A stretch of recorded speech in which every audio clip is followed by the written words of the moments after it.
Hello everybody and welcome. In this video I will show you how to rename your headphones Beats Studio Buds Plus on your Android device.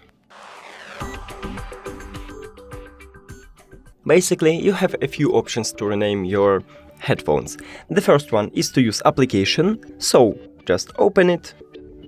Now click on rename and create a name, or you can also generate a name right here by pressing this button. Then click OK, and we did it. The first one options is to use settings, so go to settings, now to connected devices, now settings again, and you should click on the pen icon